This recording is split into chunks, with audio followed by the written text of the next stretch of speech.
Okay.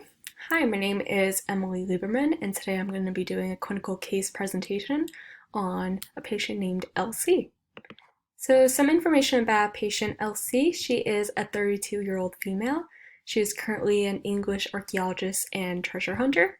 She started to develop headaches, cough, diarrhea, fever, night sweats, a rash on her leg, and general malaise. She reports a previous medical history of insomnia, ADHD, hyperthyroidism, chronic pain specifically in her back. She has a vitamin D deficiency, pancreatitis acute remote second to traumatic injury. She's had an ACL injury, subluxation and rotator cuff tear of the right shoulder, a vitamin B12 deficiency, pelvic fracture, and she was diagnosed with Crohn's disease in her early 20s. Her surgical history, she has had a heterotropic ossification of the terminal ileal resection, which is secondary to her Crohn's disease diagnosis. Some social, lifestyle, and family history. Her social lifestyle includes her having a PhD. She is single. She reports no alcohol or tobacco usage in her life. She does exercise daily, but she does suffer from insomnia as stated previous. Her family history on her maternal side, her mother is diseased, but she does report a history of rheumatoid arthritis, while on her paternal side, her father is diseased as well, and there's no other reporting of history there. So looking at her diagnosis is based off her admission and her previous medical history. Her primary diagnosis includes hantavirus pulmonary syndrome, valley fever, small bowel obstruction second to ascariasis, and her second diagnosis includes a profound protein-calorie malnutrition. So looking more deeply into her primary diagnosis, starting with hantavirus pulmonary syndrome, this is a disease that is carried by rodents with symptoms that include fever, muscle aches, diarrhea, and abdominal pain. And her valley fever, which is an infection that is with fungus coccidioides, which is found in the soil. And this is when you breathe in the soil and you develop symptoms that include rash, muscle aches, fever, cough, and this can essentially spread to the lungs. And looking at the small bowel obstruction second to ascariasis is a roundworm that resides in the main bowel, and this, of course, has a name, shows this causes an obstruction in the small bowel. And then secondary diagnosis, like we said, profound protein-calorie malnutrition. We'll go more into depth in the next few slides. Some medications that she is currently on, she is on Vivonase to treat her ADHD, levothyroxine for her hyperthyroidism. She takes vitamin B12, she is vegan, and this is for the terminal ileum resection. Cimzia for Crohn's disease, and she does take a multivitamin mineral supplement with vitamin D 5000 IU a day. So when looking at her hospital course, the abdominal x-rays found a curvilinear soft tissue density cords, gaseous dilation of the stomach, and multiple loops of the small bowel. There was a mass in the distal jejunum, wall thickening of the terminal ileum, and a palpable bizarre mass that was found in the duodenum. So, more information about the hospital course and what was found through the abdominal x-rays. So, the small intestine is made up of 3 different parts that include the duodenum, the jejunum, and the ileum. The duodenum is mostly used in absorbing carbohydrates, proteins, water, and other minerals as well. The jejunum, it absorbs mostly sugars and amino acids, as well as fatty acids. And the ileum, it is mostly responsible for absorbing vitamin B12. So when looking at the nutritional implications, she had the duodenum removed, and there was a proximal portion of the jejunum removed as well, and a prior terminal ileum resection. So some implications that can occur due to this is it will interfere with nutrition absorption, since that is the main part of each of these 3 sections of the small intestines and makes up a big portion of what their function is. There will be a buildup of waste products and gas, as well as it blocks the small intestine and it will create an intestinal obstruction. And then some more of the nutritional implications that can occur from removing the duodenum. The stomach won't be able to retain food as well, and the food will travel too quickly into the small intestine, which can produce post-gastrectomy syndrome. Removing the proximal portion of the jejunum, again, it affects with the absorption of the needed nutrients and vitamins. And when looking at the prior terminal ileum resection, this will create a loss of the bile salts, which will ultimately create a loss of fat-soluble vitamins.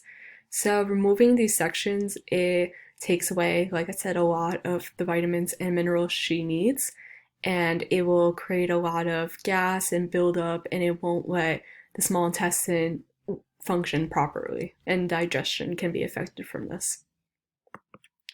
Her nutritional diagnosis is evident protein energy malnutrition, which is related to a 16-pound weight loss within a 3-month period. And this is evidenced by, like I stated previously, her previous medical history of Crohn's disease, hyperthyroidism, chronic back pain, vitamin D deficiency, pancreatitis acute, remote second to traumatic injury, blunt force trauma, and an ACL injury from snowboarding. And then more on Crohn's disease. Crohn's disease, she was diagnosed with in her early 20s, as previously mentioned. It is an inflammatory disease which will cause inflammation in the digestive tract. And some symptoms of that include weight loss, pain, malnutrition, and fatigue. So this can explain a little bit more of why she does have rapid weight loss, her malnutrition with protein, and other pain, and the small bowel syndrome she's having with the problems in her digestive system and gastro tract. So some nutritional needs and tube feeding recommendations based off of the Penn State 2003 and the Abbott Nutrition Guide. Some of the calories I would suggest for her would be 2,307 kcal per day, with a protein intake of roughly about 1.5 to 2 grams per kilogram. Again, the more protein she can intake, the better. Fluids, I would stick to 35 milliliters per kilogram based off of her age. And for tube feeding, I would suggest for her to use Promote, which is a 237 calories per 8 fluid ounces serving size. And the reason I suggest Promote for LC is Promote is designed to have high protein, and this is specifically for patients who need that higher calories from protein. So this is done, of course, by tube or oral feeding, and is used with eternal feeding, and it does contain a lot of vitamins and minerals as well. And she does report, again, a vitamin D deficiency. Her lab values showed low levels of vitamin D25 hydroxy, so it is important that she gets, like I said, more of that protein, but as well more of the vitamins and minerals she lost from the surgery as well. So some nutritional recommendations I would make to LC post-surgery to help recovery. I would suggest to eat smaller meals and chew food well. The reason for the smaller meals is it's easier to digest and absorb foods, especially post-surgery. The digestive system needs time to recover and heal, and it does prevent food blockage to the intestines as well.